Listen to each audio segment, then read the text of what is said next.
Welcome to another Wellbeing Wednesday. This is Karen Keener, the host and the sovereign mom of the Wellbeing Wednesday show. And today we're going to be talking about something close to my heart, and that is the importance of family values, the importance of male and female roles in relationships and proper balance.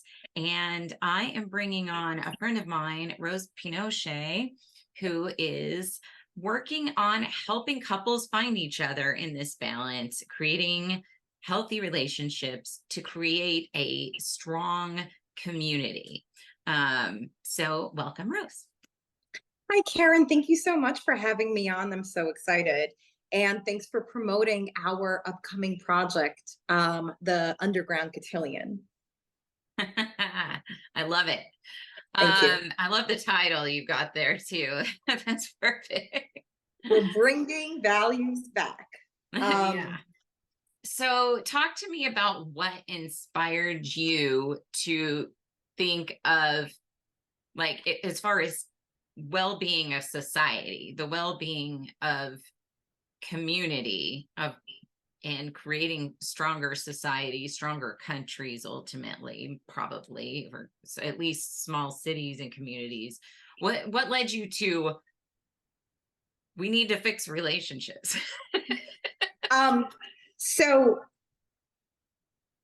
Underground Cotillion is kind of the brainchild of myself and my co-founder and best friend, Rachel.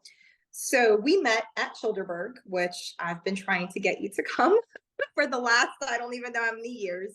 And, you know, I met some of the best people there. Actually, you and I know each other from Childerberg because I met Pete at Childerberg, and Pete is one of your best friends. And that's how we ended up connecting. And I love it. So Rachel and I, we met on Twitter, and we saw each other at Childerberg, and it was just this beautiful connection. And she just became my overnight best friend. I mean, granted, we worked very hard on, you know, as all relationships do. And, you know, and we said, there are so few women in our extreme right-leaning circles. And she says, yes. And how do we fix this? Because anytime you're around a bunch of autists, right, they have their ideas and opinions, which are often wrong and incorrect because men have never understood how to function in society, because that was always women's roles, right? Men were in war and they proved themselves in war and positions, but the way they really ascended was through through social standing and class. So, you know, anytime the general's wife would host a ball and she would like, an up and coming soldier's wife, right? Or partner, or, fiance, soon to be wife, it was noted. And she spoke to her husband, and in order to make and keep his wife happy, oftentimes he was promoted through the ranks. And when I see men on Twitter talking about one subject, eggs, on women they'll never be able to have, on an outcome they'll never be able to reach, which is children, I laugh.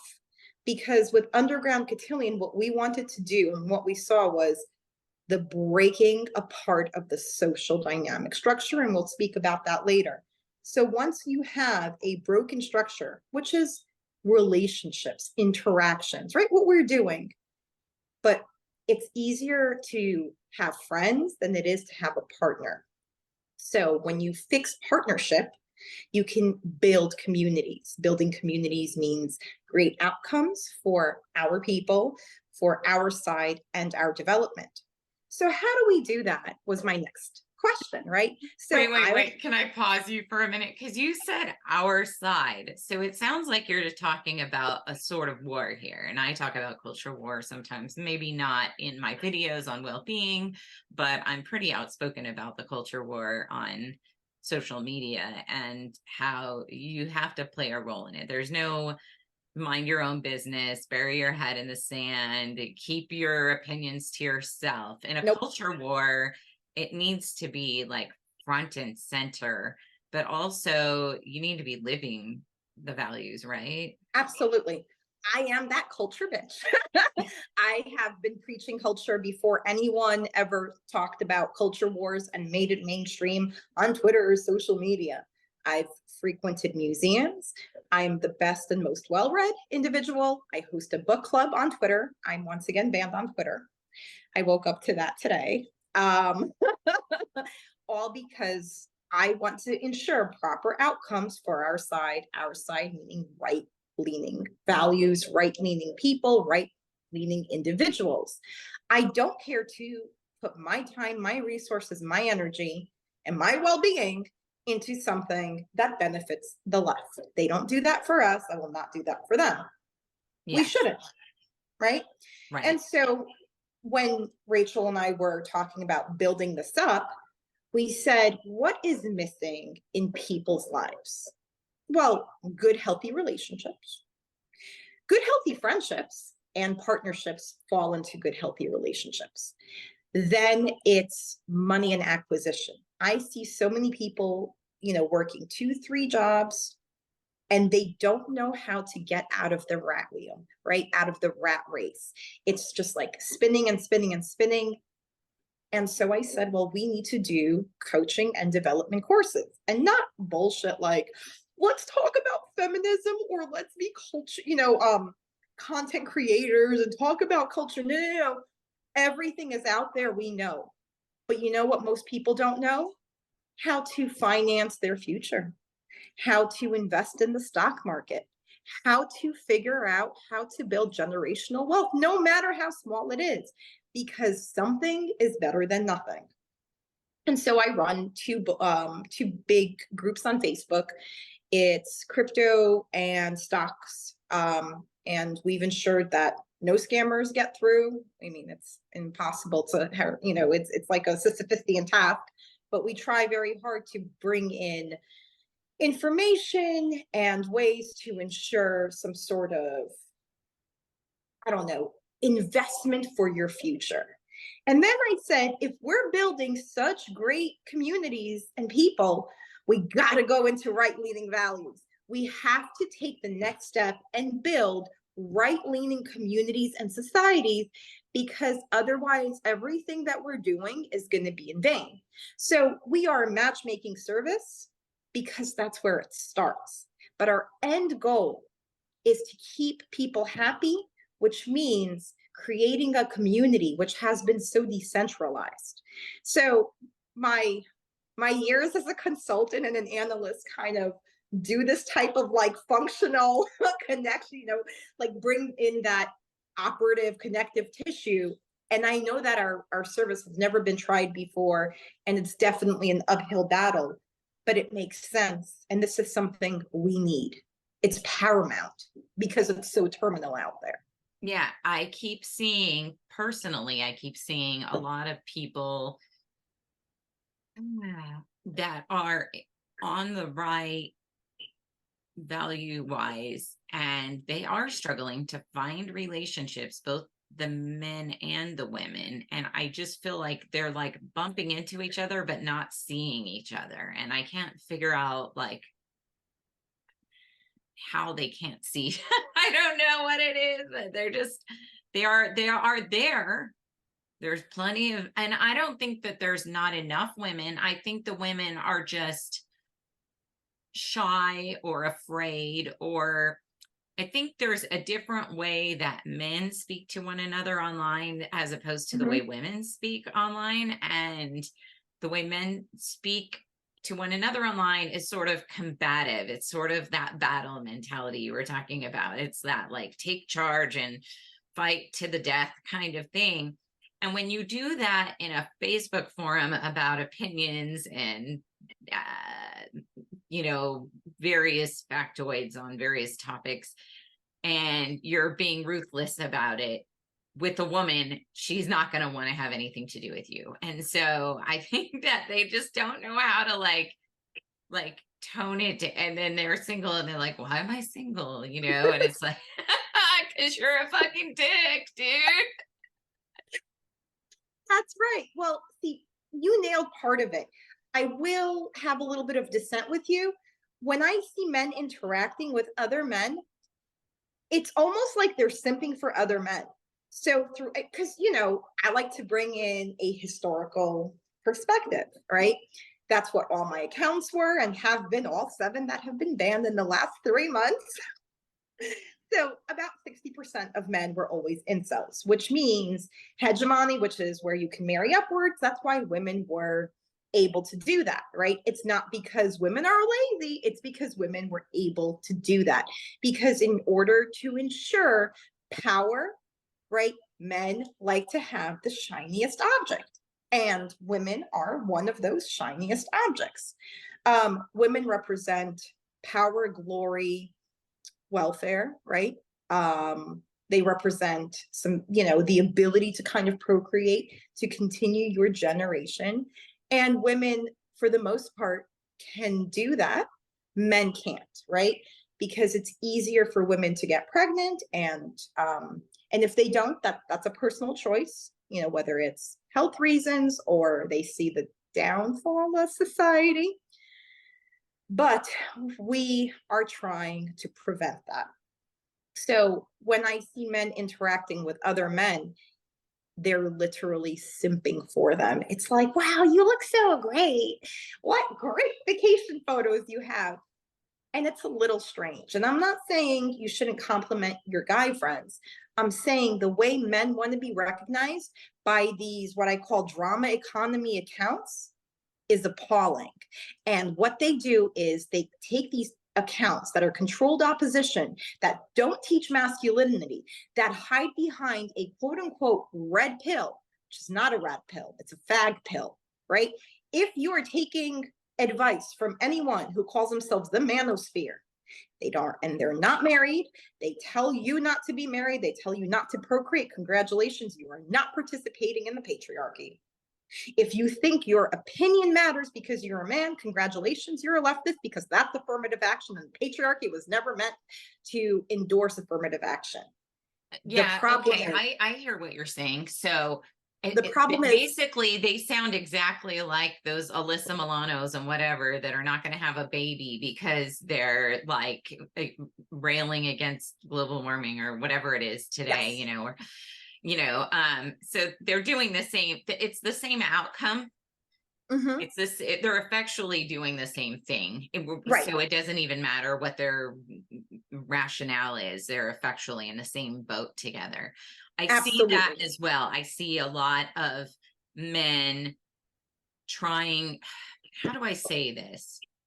So I think what you're getting at in that is that when men do battle or combat on social media with women, women are wanting the men to respect their opinions in that forum. And unfortunately, what this leads to is if a man sees you as I respect you, he's gonna be an asshole to you just the way he is to his other male friends in some respects, like kind of like, I'm gonna be a dick to this guy and I'm gonna be a dick to you too. But really, women think they want respect, but what they really want is to be cherished, or at least if a woman wants to be in the yin role in the relationship. What I see with women in relationships is taking this, I want to be respected, I want to be respected, and they get what they want, and then they are taking care of a guy, they're paying his bills, they're buying his pizza. All of a sudden this guy's on your couch and you're angry and you're wondering why, and it's like, well, you wanted someone that respected you and you're cherishing his feelings. And so like that role of the masculine role of and a masculine or yang role of cherishing the feelings of the feminine falls on the woman, because you played that, like that introduction thing. And I think that might be why social media doesn't really work for starting relationships in a lot of cases, is because of that situation in which I guess that you would call it kind of simping, where the guy is like, if he either gives her the same respect as a man, he's being a dick, or he's being, and so the women are like, oh, he's just a chauvinist dick, da, da, da, I don't want him. Or So if they give him enough no, respect that they're no, like, let me just interrupt you. Sorry, Beb. So no, the men maybe we have are different pools of men on our so social the media, men but the men will be aggressive to women on their side because they're threatened by them. Men have started viewing women as not just the enemy, right? Which number one signifies when you see someone as an enemy, you acknowledge that they're a threat. That is called the feminization of men. When you can't adhere, all I hear is, I am so logical, I am so logical for men. No, you are not, because you do not know the constructs of logic. I do, because I graduated from a top tier university with philosophy, which is logic as part of philosophy. I also went to law school, right? So when you want to tell men about logic, they will completely, like a leftist, which is why I'm saying there are very few right-leaning men, right? And that's why they can't be paired with women, because people refuse to acknowledge, number one, who and what they are. Number two, they are so scared to go out on the limb for a woman who is, articulate, who is right-leaning. They will go out on the limb for what I called controlled opposition accounts, which are big accounts who say quote unquote libertarian things, but really offer no solutions and kind of no frameworks for improvement. So men will love other men because they are in this circle jerk of the same opinions, blah, blah, blah, blah, blah, blah, blah. And the thing is, this is a public forum. And if you don't have insights and you are being given insights, and that means you have to reconsider your opinion, men think that they are endowed and gifted to their wrong opinions, instead of saying, you know what, I don't know much about this. Let me take my perspective and alter it because someone smarter than I am, who has more perspective, is giving it to me, which brings me to my next point. When we are doing our matchmaking service, we don't want, look, we have friends of all different, like on Twitter, I'm friends with people who understand that being trans is a problem, but they are excluded from our matchmaking community because this does not ensure the goals of our people. Right. And so it's not a popular thing to say, right? But you need not tolerance, you need the opposite of tolerance to build a community that becomes tolerant and understanding of each other.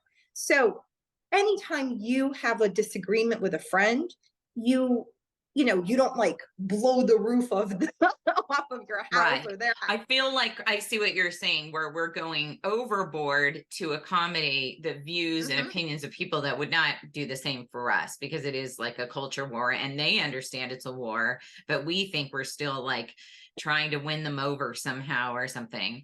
Precisely. And then yet when we find, and this I find with a lot of different little micro communities on the right, is that they will like eat each other in a lot of ways, because if they have a slight disagreement with someone on the right, they blow it up and then they can't be friends with that person anymore. And it's like, this is a minor decision. I'm not talking about, there are some people that you're just not going to get along with. And I say, screw it, just make your life simpler, move on, draw your boundaries when it's a big value issue. But when it's somebody that's supposed to be like on the right and you're having like this big squabble over some bull crap, like where they just won't agree with you on, oh man, who knows? There's so many conspiracy theories out there. So if somebody doesn't like take up for yours, you're just like, I'm done, and that's ridiculous. I find a lot of that happening. Right. So what we will try to do is create coaching courses for reasonable expectations, and not just coaching courses, community building courses. So one of the things I really wanted to do, right, because cooking is a huge passion of mine, and everyone will go, like, why are we eating the goy slop? Everything, Karen, I see people post memes, don't goy slop, don't don't this, reject that. And they go out and they buy hamburger helper. And I'm like, what are you doing? This is the worst thing for you and your family. You're putting in seed oils and processed crap, when for cheaper and better, you can make food yourself, and it's not going to be that much more time. So if you have a community class, if you have, let's say, um, kind of maybe pooling food together and creating potlucks, right? And, one week this person is in charge of the proteins and that person's in charge of the desserts, right? And kind of keep keep it in rotation. It becomes something of pride. It becomes something that's centralized to your life. Remember when raising a kid used to take a village? We want to bring that back because those were We the just want the well-adjusted right kids. village. Literally, the right village. Yes. And I think I see what you're saying, and I think this is something that I'm picturing now what the vision of what you're talking about is more like right-wing cooking classes, right-wing painting classes, right-wing. Well, and that's and I that's think right. That's community building, and that's right. And I think that you'll see this, like Jade 8 came out and put all these couples together, and they totally got this like way ahead of everyone else. I think even before Match.com, Jade 8 was probably popular before Match.com. And there was like this little Jewish community, and they were like building, building, building, building. And they've managed to like make the relationship the center and make it, and we should be learning from that. right. It's like Implementing I it. said, Mhm. they ensure the best outcomes for their survival. Yeah. Yeah. And we want to do the same, gatekeeping is essential. Um, and one of the ways, so people ask about how we're going to do that. They say, well, what makes you think you're a better matchmaker? Well, first of all, as an Uncle Ted appreciator, I'm not going to use AI. Rachel and I put our foot down and said, we are not using an AI for any sort of matching algorithm. We're doing this old school, like the way the Indian ladies used to do in India, right? Which, by the way, we will slightly take from their methodology, but I've developed my own in terms of understanding people, where you identify a person's prototype and match that prototype with the complementary aspects of somebody else. So it's not just like I'm right leaning and you're right leaning, because I've heard libertarians call themselves right. And I'm like, no, you're liberal. Yeah. Yeah, it's also just not enough, just that, like to make a Yes. couple work and whatnot. It's important to look at more than just one aspect when we're trying to make these types of relationships happen and everything. There's just, I always say, you probably don't, people are always like, I'm afraid I'm gonna limit my dating pool, and I'm always saying put out more deal breakers, because it says who you are, and Yeah. there's somebody else that's gonna read those deal breakers and go, me too. Like So I'm, sometimes what unifies us is who yep, we're against or what we're yes. So I'm a huge fan of your husband, and I know I've never met him, but I've spoken to you so often and often enough to get, I guess like his aura, his essence, like who he is as a person. And it's not like you accidentally found him by saying, "Yeah, I like everything." No. no. No, Mm-mm. not at all. And look, how many kids do you have? Two. Two.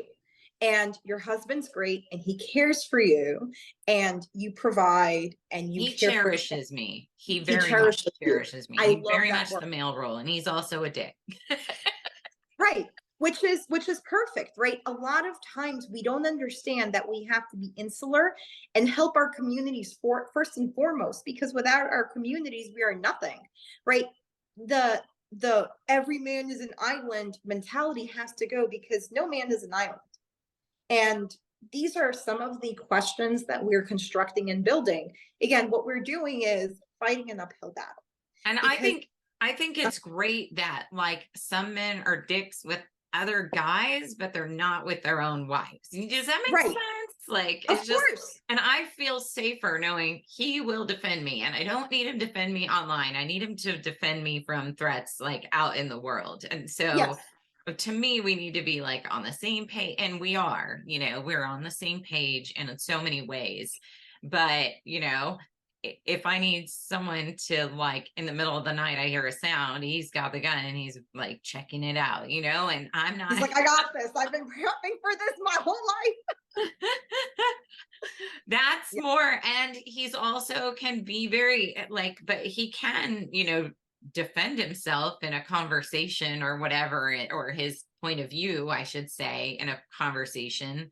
He doesn't take a lot of it personally, which I also like, because I think, again, what you're saying about being threatened, if you're threatened, it's a sign of weakness Mm-hmm. in a lot of ways. If you're threatened by women, then you think women are stronger than so that is not necessarily the way to come at it. If you're just being a dick because you're being a dick to everybody, and that's another thing where it's like, a woman doesn't want you to be a dick to her. Like, there are women that do. Right. There are women that want the bad boy. They want a guy to be a dick to them. They're never happy in relationships. Right. Because This they is never this is want my to be. this is my like key little book here, Getting to I Do. I think I read you like that. Did I send you the like first quote in this book? Pat Yes. Allen's Getting to I Do. She Yes. says, the women's movement brought us independence, but it did not bring us love. Opening quote. Yeah. And that says it all. It's like, hello, you're independent. I respect you. Da da da da da. But you know what? If you keep playing that masculine role online and in your relationships and on the first date, especially, because that's going to set the tone for the whole thing, or even the meeting. This is where women just like shoot themselves in the foot because they're like looking for a guy to respect them on a date. It's like, this isn't a fucking job interview. He's not going to be your boss. Like, he's supposed to be your husband. He's supposed to care for you, cherish you, and take care of you. Like, he's not trying to get you to work to earn your place in the thing, like in the In the company. hierarchy. Well, there's nothing wrong with, men respecting women, but there are different facets and elements of respect, right? There's, sportsmanship like respect, there's work respect, and you can respect someone as a person, right? You can respect someone as a person, and that is essential. But what men forget is they want a woman. They want women. They don't want another guy. And when they look for partnerships, it's like they want their buddy to be their wife. Like, I was on Twitter. So this is also, so I'm seeing it on the female side. You're seeing the same dynamic on the male side, where the men are going after the wrong thing and the women are going. So we've all gotten, the feminist movement has kind of like just turned us all upside down and created so much disharmony. And was a psyop, as was the MGTOW. It's the same thing. Again, like when I did my oh, episode, it is. They don't even know how similar they are. They all sound sad and angry and lost and confused and hurt. These are hurt people that are attracted to these. Yeah, they're very hurt. When I did my it'll be episode, interesting because the MGTOW is a later community that's popped up with the feminist community. No, not a later community, Karen. It was also developed in the 70s. It just has a slower to catch hold, I would say, with the public. We just no. So I dug deep into this. It came from the same exact psyop, which was the CIA, and we all know. But it seems like it didn't take hold in popularity at the same rate as feminine, like feminism rolling out, and I feel like this is like supposedly the answer to it, but it's not. It's more of a response in a way, but in both regards, it's people that are really hurt. And on the wellness front, what I saw as a massage therapist for years is that manifestation of breast, uterine, ovarian cancers alongside that mental belief system of I'm a victim of women. So I'm wondering if we're going to see with that group, with the MGTOW or whatever they call themselves. I wonder if we're going to see like the same similar rise and where they feel like their masculinity is victimized, where they're going to start demonstrating in, you know, different cancers related to, you know, Interesting. I Interesting. don't know, but I definitely see a correspondence with feminism and breast Well, cancer and stuff like that. I saw it for years. Like the most hardcore feminists I knew were all coming down with like all their female organs were being attacked by cancer. And it's like, this is so strange to me, like watching hold that this. thought. Hold on a sec. So what I have seen is leftist women, and even I'm going to say, if I don't care what you call yourself, but if you perform what most of the actions that are peddled by or endorsed by the left do, you are a leftist. I don't care if you call yourself libertarian, you are a leftist. A lot of them take birth control, which is poison and cancer. Yeah. The right, with their kooky conspiracy theories, right? A lot of the right doesn't believe in what, Karen? Vaccinations, right? Birth control, SSRIs, which is a very leftist thing, and therapy and drugs and psychology. And again, it's brought to you by the same people. And it's easy to sign up. I feel like most of this country has underwent this MK Ultra project, and they are blind to their stupidity. They are asinine in their beliefs and actions. And I think what you're saying can correlate. And I think that's the correlation causation there, because they take all of the drugs that their therapist told them to take. And that's scary. But what I'm finding is that your immune system listens to your voice. And so when you're saying I'm compromised or I'm victimized or I'm under attack all the time as a woman, then your body starts manifesting specifically breast, ovarian cancer to the feminine organ. It's where you've created a certain weakness or susceptibility in the areas and regions of the body where the other things can take hold. The toxicity from the pharmaceuticals and all this other stuff takes hold from that. Awful. I hate that, right?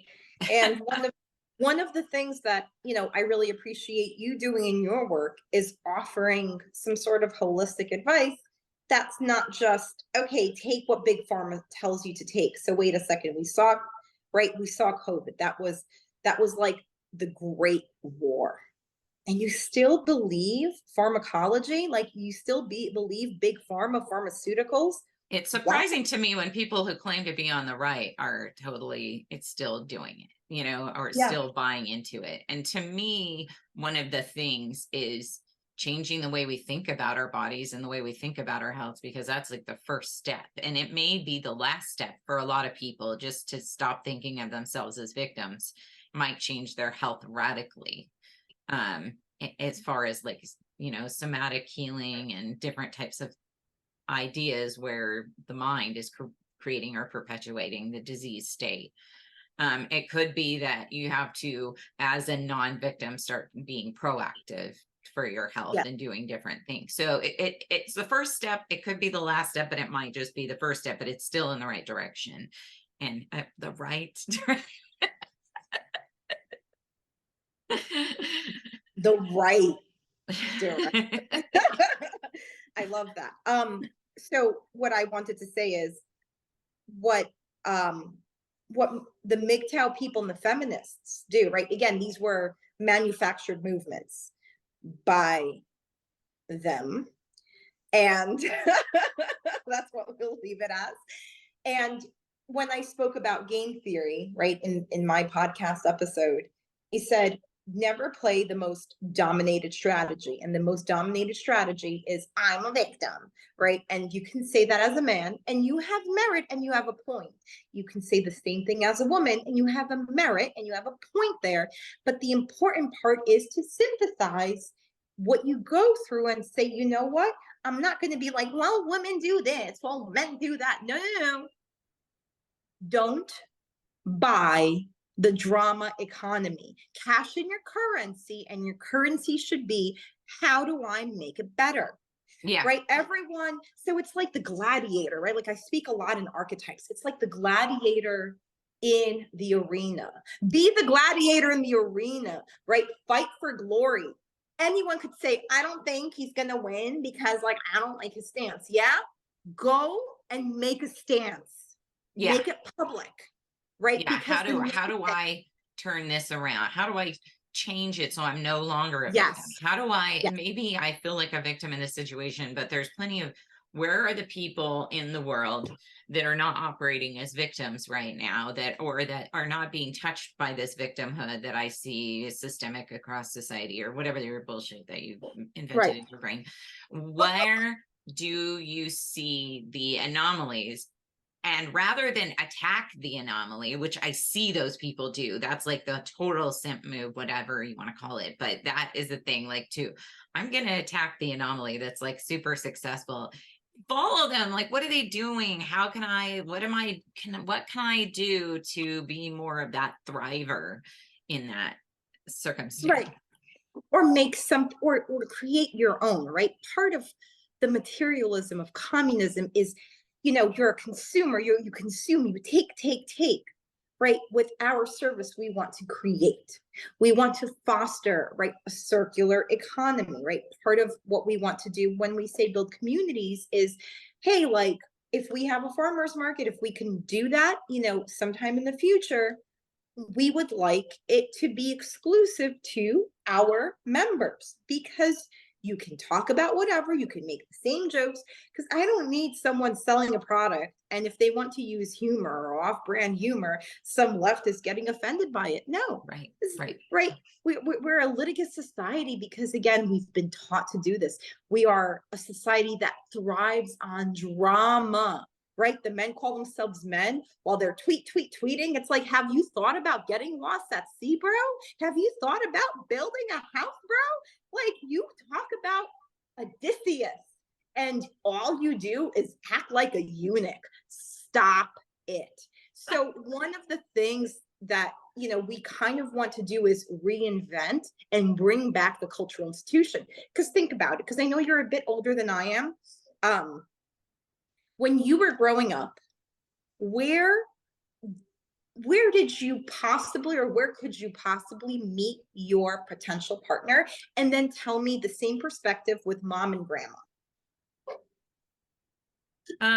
So for me, I did a lot of online dating because that was already a thing. Mhm. And I always was like thinking, let me go to Home Depot Love that. and look lost. Has not worked for me, but okay. But it's a good strategy. If there's a lot of happily married men in there, though, because the men that know their place get snatched up pretty quick. The men that have the right balance, I mean to say, they tend to get snatched up quicker than, and partner off well. So a lot of the men in Home Depot that you're looking for are married already. What I think,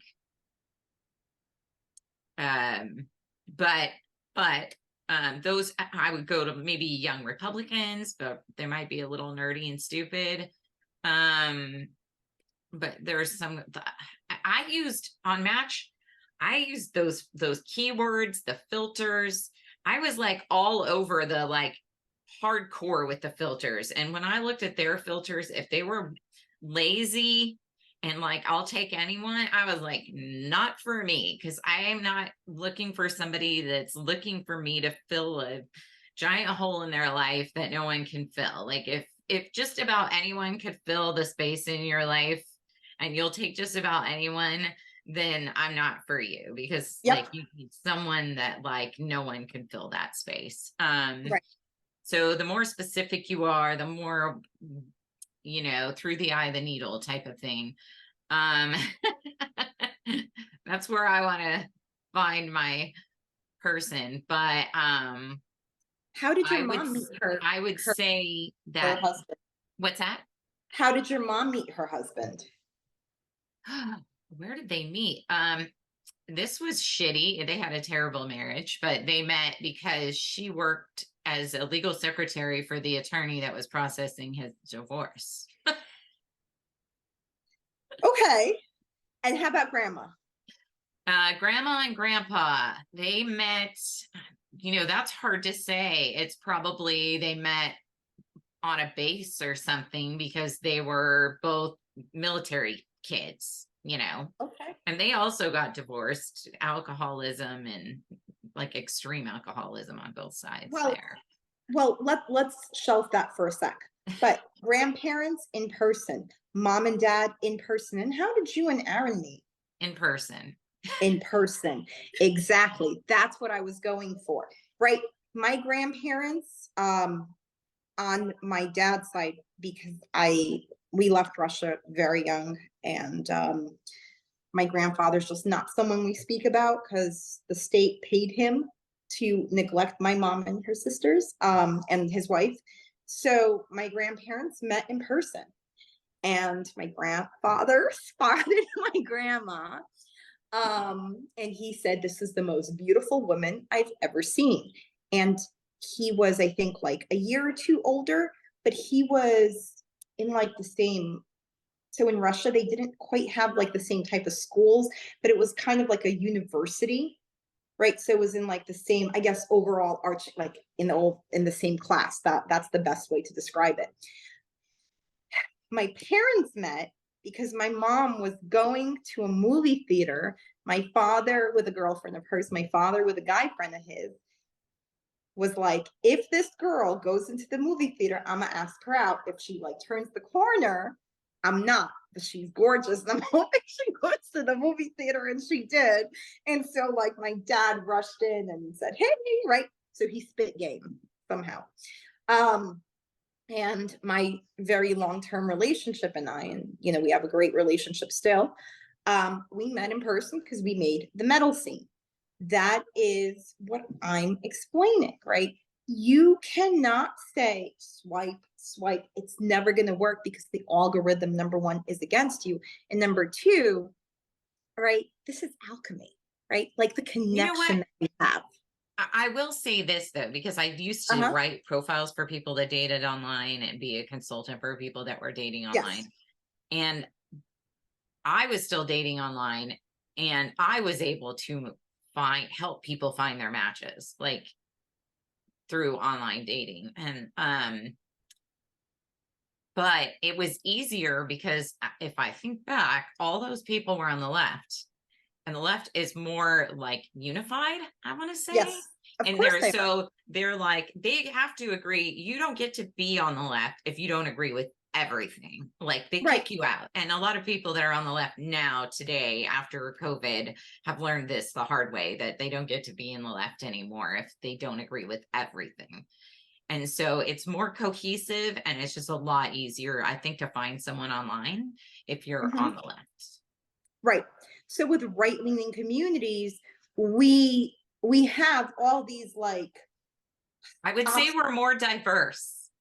right. Well, we have all these obstacles, and we have all these like individual needs that need to be satisfied. And we understand, like we're slightly more cognizant of the way we view the world.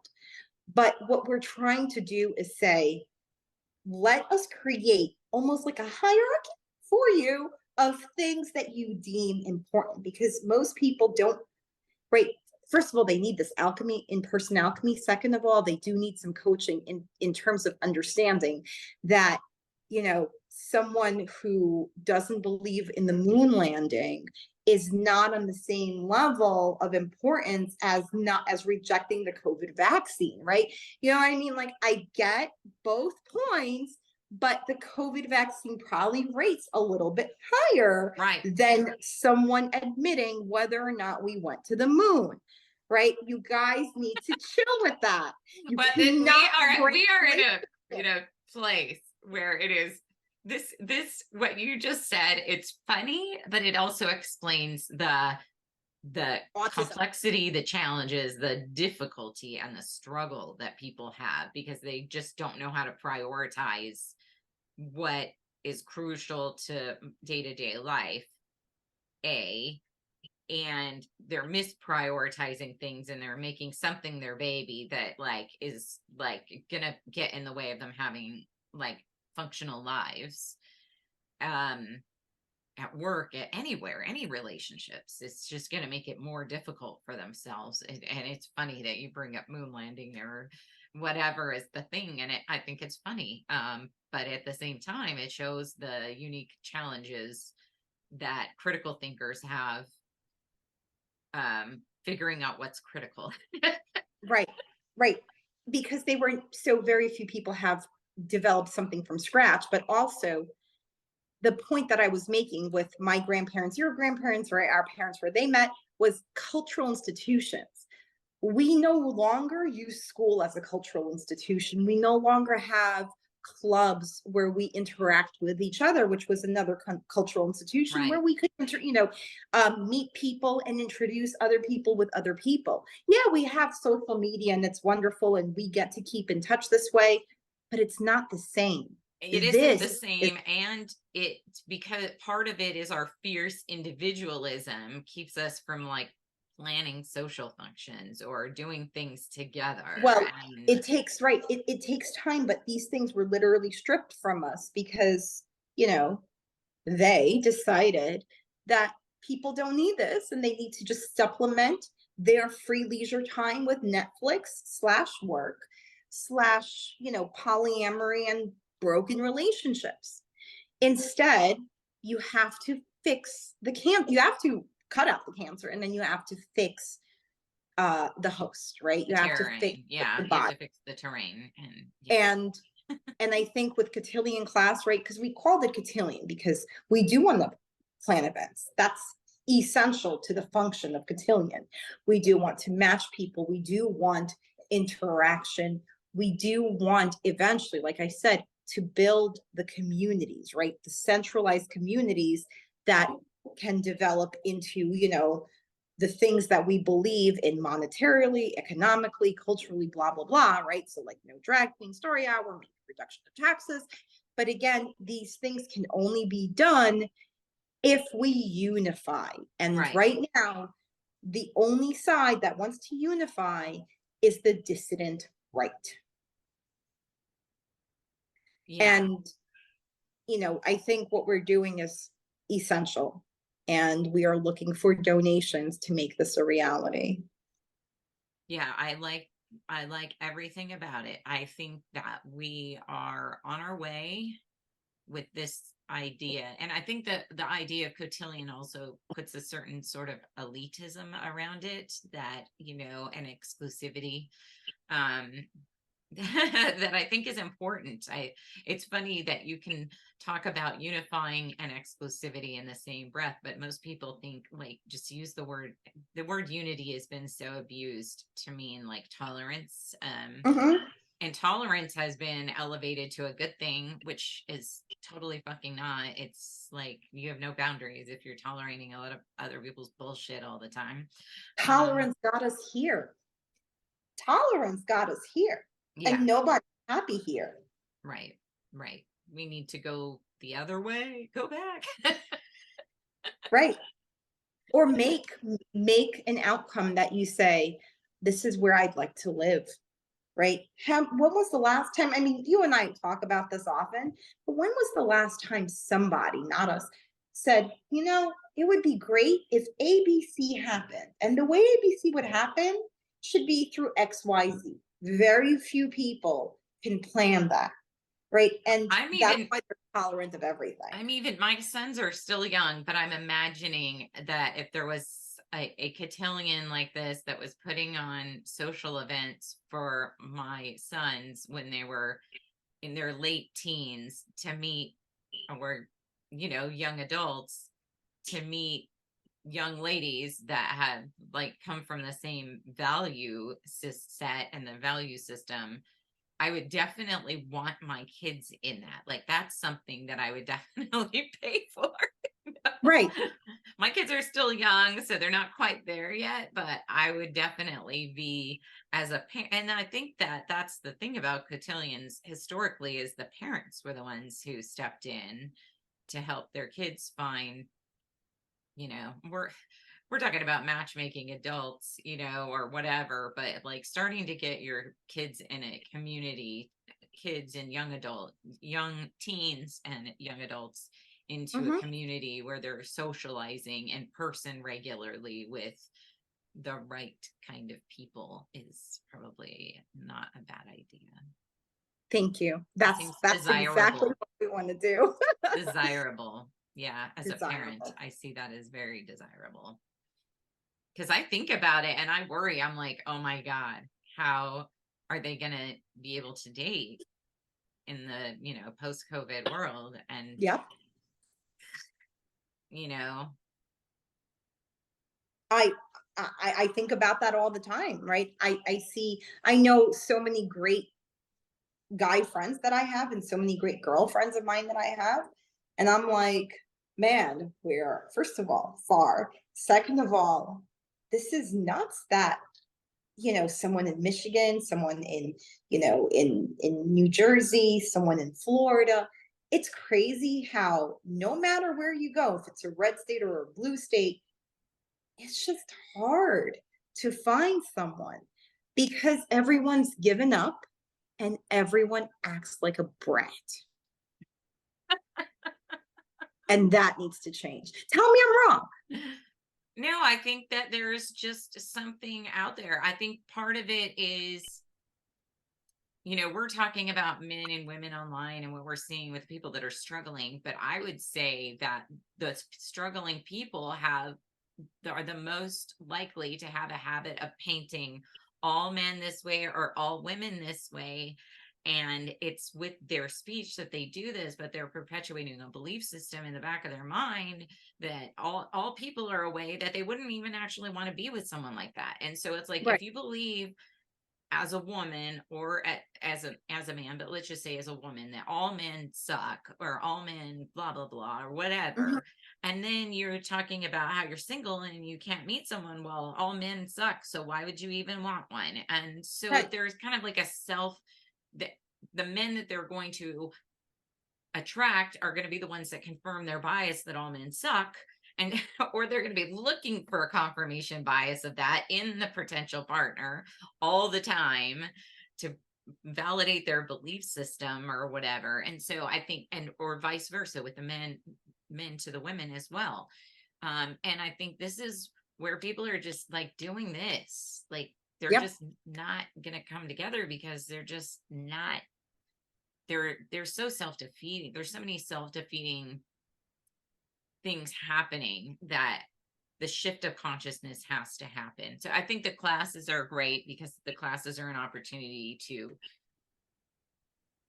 Learn people and how to improve. be more forward thinking and to think in a way that it like almost is like the step towards the goal, that change your thinking first, you know, the same with the I am not a victim, I'm a thriver, I'm a victor and whatever, and changing that thought, how does that change my action in this? Yeah. Thinking there are plenty of fish in the sea. There are, you know, mantrams I would give to daters personally is like there are plenty of fish in the sea, there's plenty of people in happy loving relationships, there are plenty of men or women that are my ideal out there and available looking for me and me looking for them, and you know that share my values, you know, that there's plenty of those people out there. I see my friends in partnership with those people, and instead of telling myself that their relationships probably secretly suck, I'm going to start trying to find out what they did and how they think to model myself after those people in those happy living relationships, instead of trying to tell myself in the back of my mind that oh, like everybody's relationship secretly sucks or whatever you're doing, Right. that self-defeating thoughts. Look for the anomaly Right. to whatever your belief system is. And it doesn't necessarily mean it really truly is an anomaly. It means that you've developed this belief system and you're not seeing a way out of it and you feel stuck. It's usually a belief system that's like captured you. And so find the anomaly and model yourself after it, the positive anomaly, like the outlier to your negative ideas about whatever's going on in the world. Oh, absolutely. Absolutely. And I think that's very well said. And it's wonderful advice to follow, right? I think we've identified the market, right? The market need, and we just want to attack it, because we have to attack it, because otherwise we are just lost. So thank you very, very much Yes, for. and I hope that people that are parents, if you have young people, young children, I want to say not young children, but if you have teenagers and you're trying to figure out, like I am, how on earth are my kids going to meet someone in this crazy world? How am I Mhm. going to, or if you're an adult and you're single and you're saying, how am I going to meet someone in this crazy world? It's time to step up and contact Rose and send some, funnel some financial support her way so that we can start having these communities together, that community activities, and building these exclusive elite communities of people that think right. I will give you our Twitter and I will give you our GoFundMe. And anyone who wants to get in touch with us, there's ways on both of those platforms to either speak to Rachel or myself. And we, again, appreciate all the help and support, and shares are the same, you know? Anyone who can help get the word out there, that's all we need right now. Support Strong and network. family, the basis of strong communities is strong families, and we Yeah. need to have strong marriages to have strong families. So like this all goes back to coupling and the right way, and what you're doing is great. I love it. Thank you, Karen. I'm planning to be a part of it. Yes, we definitely want you to be a part of it. Yes. Well, look forward to it. And you guys will find the links to Rose's GoFundMe, the links to her Twitter, and everything below this video, on my Substack, YouTube, or Odyssey, wherever you find it. And probably link through Twitter a little bit. Twitter's being funny about sharing and linking stuff right now. So Mhm. I'll do the best I can. And of course, Rose will. And anyway, I hope that this has been super enlightening for everyone. And it's obviously a very, of all my conversations, this might be the first one to get censored on YouTube. Hopefully not. It was spicy. And I think that's good. We need to have like these spicier, more, it's okay to offend some people, like that weeds out the weak. Yes, weed out the week. I love it. All right. And have a wonderful Well-Being Wednesday and a fabulous rest of your week, everyone. Thank you so much. Bye.